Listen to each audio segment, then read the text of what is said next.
meron ka ng mataas na cholesterol, dyslipidemia, and hindi ka nag-iisa. Ayon sa Department of Health, halos 47% ng adult Filipinos ay may abnormal cholesterol. Ibig sabihin, halos kalahati ng bansa may sakit na hindi nila alam.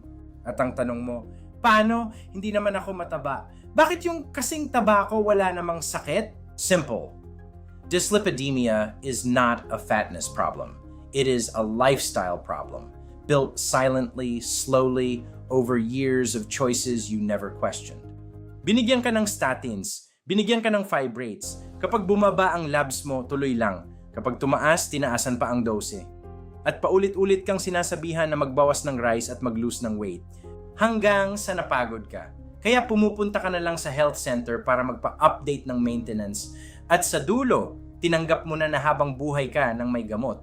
Pero sa health center ko, sinasabi ko sa pasyente, pwede kitang resetahan ng tuloy-tuloy. Pero marami na akong pasyente na wala ng gamot ngayon.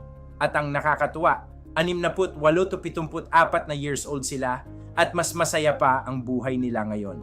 Noong bata ka pa, kahit chicharon, fishball, chicken skin, wala kang sakit. Kahit puro prito, maalat, matatamis, wala kang nararamdaman.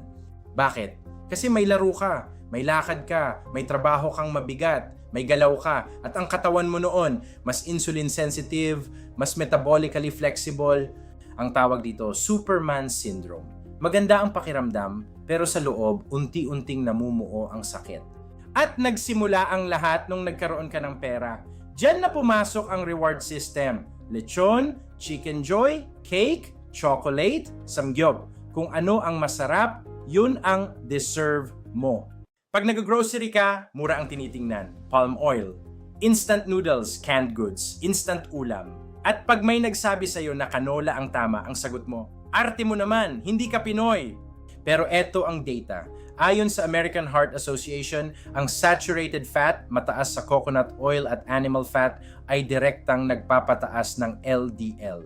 Samantalang ang canola, corn, at olive oil may unsaturated fats na scientifically proven na nagpapababa ng LDL.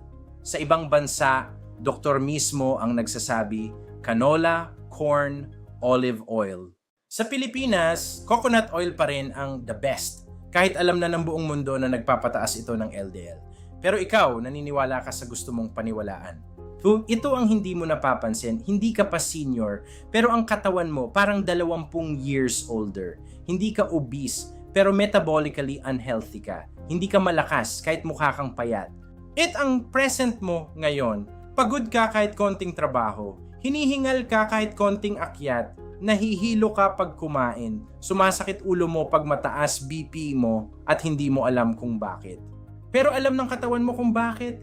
Years of palm oil, years of instant noodles, years ng taba ng baboy, years ng walang exercise, years ng stress eating, years ng deserve ko to. At ito ang masakit. Hindi mo yung ito naramdaman habang nangyayari. Pero ngayon, ramdam mo na ang bill na matagal nang nakaabang. Ayon sa WHO, ang Pilipinas ay isa sa may pinakamataas na premature heart disease sa Southeast Asia.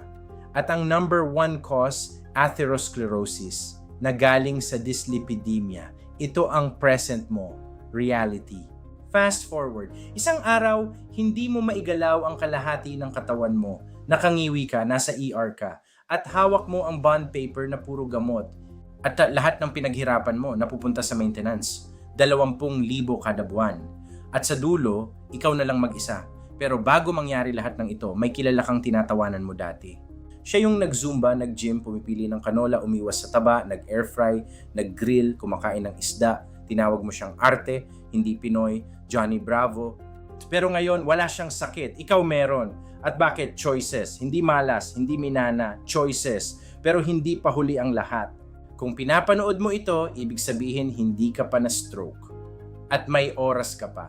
Tinuruan siya ng nutritionist ng tamang taba, protina at kanin. At sa loob ng 70 days, tumatakbo na siya sa treadmill.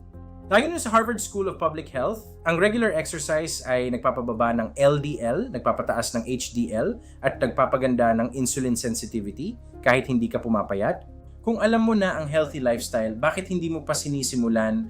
Canola ang tamang mantika, grill, air fry, turbo broiler para matanggal ang taba, iwasan ang skin, mas maraming isda, vegetables para sa fiber.